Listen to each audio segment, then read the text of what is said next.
All right, John, so no game last weekend. We won't call it the bye week. We'll call it the improvement week. Did you see the improvement that you were hoping to see over this past week?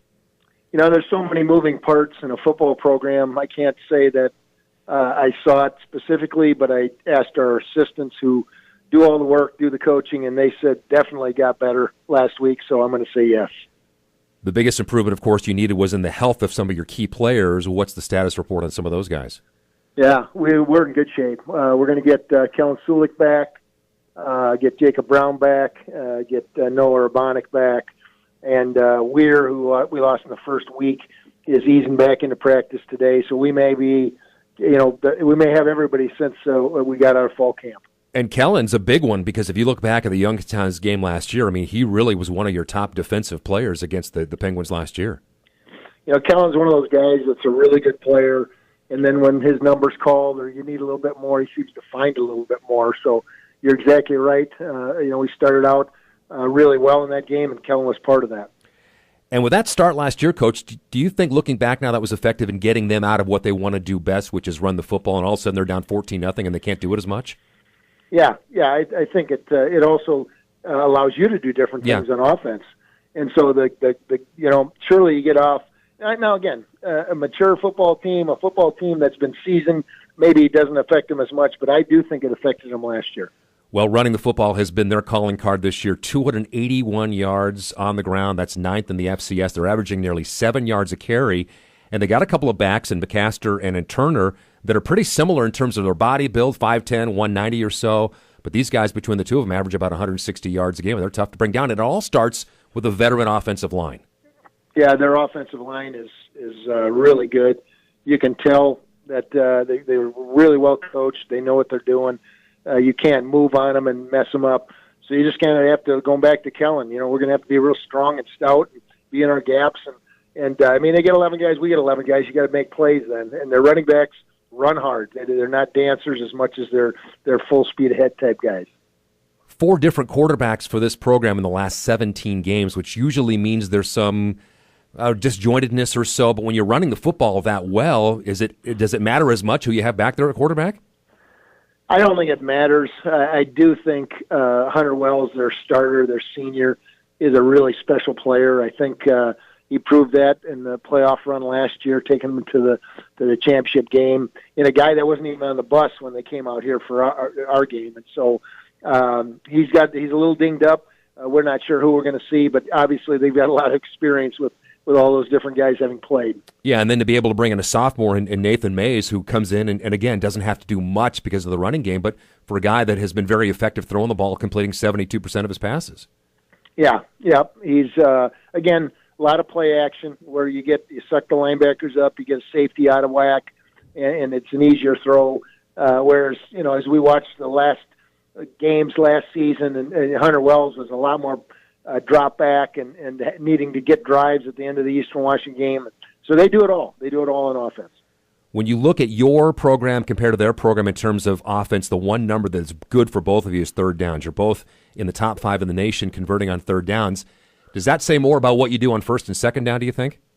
Without a doubt. I mean, we grade ourselves on first down efficiency. So the goal is to get at least 4 yards, and then you had a positive first down, and that sets you up into a second and medium, not a second and long, which relates to how does that, third and whatever. So you want to start a series, you want to get a first down, and then keep the chains really moving. Defensively, you expect a Bo Pelini team to be very good on defense, and this is a very good defensive team. Just 16 points allowed in the last 10 quarters. This is a team that took Pitt into overtime and then has won 2 games since then. And it all starts with their ability to get to the quarterback with 10 sacks now in 3 games, and that leads to one of the best passing defenses in the country.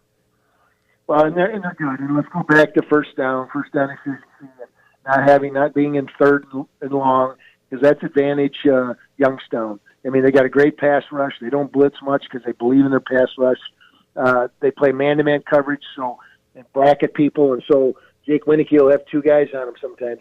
Dallas Goddard will have 2 guys on, depending on what route they run. And then they got the great pass rush, and nobody's really open in man-to-man defense. So we want to stay out of those downs. We want to throw the ball first down some, and then just try to keep them off their toes. Not to give away any game plan, but does knowing you're going against a pass rush like that mean you have to maybe shorten some routes a little bit? It means we may have to, we've been throwing the ball a lot shorter than we did last year. Yeah. We've had very few long passes, so that's kind of our philosophy. We still got some really young guys on the offensive line, so that's part of our philosophy. But when you call up a route, if the deep post is open, you throw it. You don't just throw it short. So whatever they give us, we're going to try to take. And against a defense like this, having a mobile quarterback in Taron Christian really can be a big difference. It is, and that's their second quarterback, the sophomore kid. He's a mobile guy, and just seeing as a defensive coordinator, I just think that's advantage offense. When you have a guy that you can either call a run or he can scramble, it just puts a lot of pressure on the other 11 guys and the coordinator to defend that. You've had a lot of success at Youngstown, John. They have not won on their home field against you guys in 9 years, or actually 10 years, I should say. And so for whatever reason, you have done well on their home field. Well, we've gone out there, and we know that's football country, and we know their great reputation, starting with Coach Tressel years ago, and they did it again last year. And so I think we go out there maybe trying to prove a little bit that we play some good football too. And one of the games was in a snowstorm for a trip to the NCAA playoffs, and we won that one. So we do have a history out there. We just try to go out and play our best football wherever we go. At what point in the game planning, John, does the weather even enter into the discussion? Do you even look ahead to see what you might be dealing with in terms of conditions? And the reason I ask is it's going to be probably windy, and I know from being there personally with you guys 2 years ago, the wind can kind of whip through that stadium.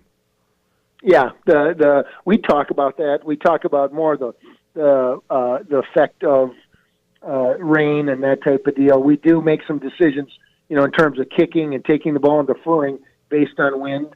But right now we're just trying to get our offense and defense in so we can think about that stuff.